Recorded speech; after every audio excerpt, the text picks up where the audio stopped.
I want to talk about how to get patients with additional needs to follow a really good oral healthcare routine. My name is Mary from Personal Dental Assistant, and I specialise in helping my patients who are on the spectrum with their oral healthcare needs.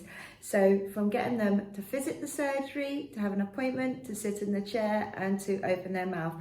I understand first and foremost that patients who are on the spectrum or who have additional needs, both children and adults, need extra time, extra care, and a lot more explanation. I guess back in the day when I started out as a dental nurse and I started my own dental journey, I just realised that I loved treating patients with additional needs.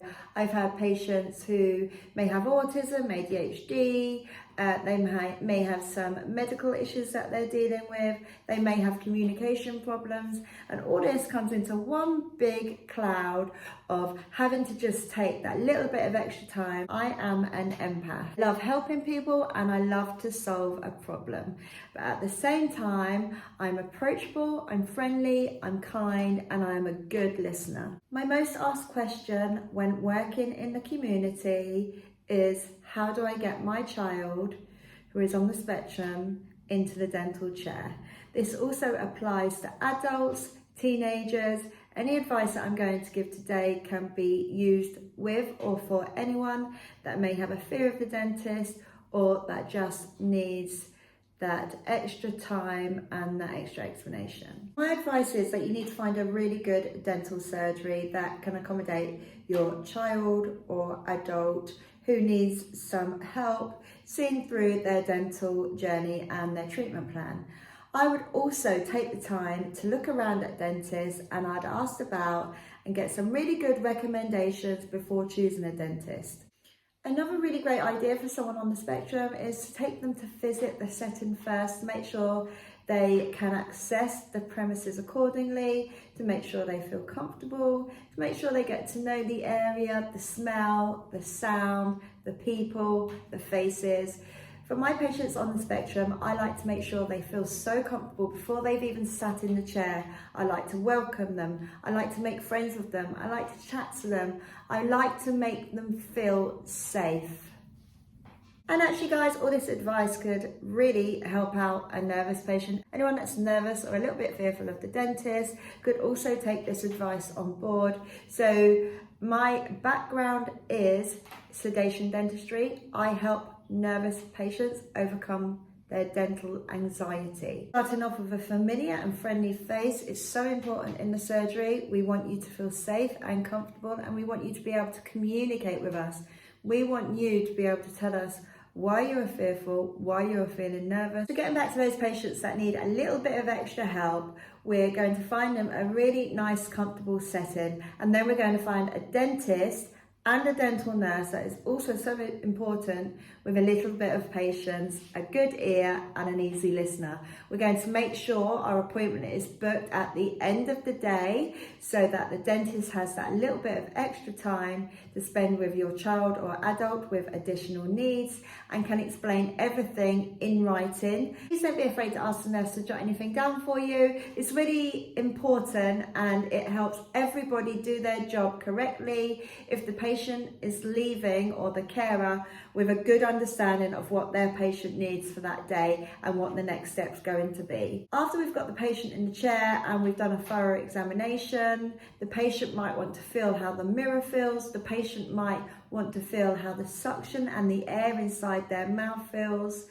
This is what I do. I offer guidance and mentoring to patients who are nervous or parents of patients that need that extra guidance, and I'm there to break everything down for you, to help you with your dental visits, to help you understand your dental treatment, and to be a friendly, positive face. So you can get in touch with me by emailing me personaldentalassistant@gmail.com. I'm in the Bedfordshire area. I also have so much good marketing material that you can share amongst your family and friends. It's all printer friendly and the advice on there is free. It's for you to keep and it's for you to introduce into your household at home before any appointments even start.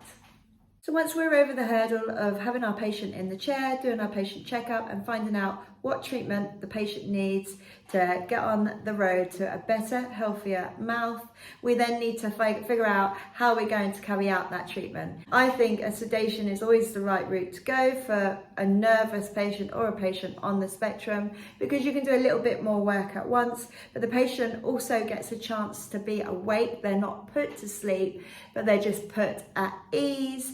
I am also a qualified sedation nurse, so I can fill you in about sedation and I can talk you through that if you do ever need my help. It's personaldentalassistant@gmail.com. Please don't think you'll have to attend a hospital to have your dental treatment carried out. There are dental sedation clinics all over the UK, and some dental surgeries even have clinics as part of their surgery. They usually have a qualified dental sedationist there and a qualified anaesthetist and qualified dental sedation nurses.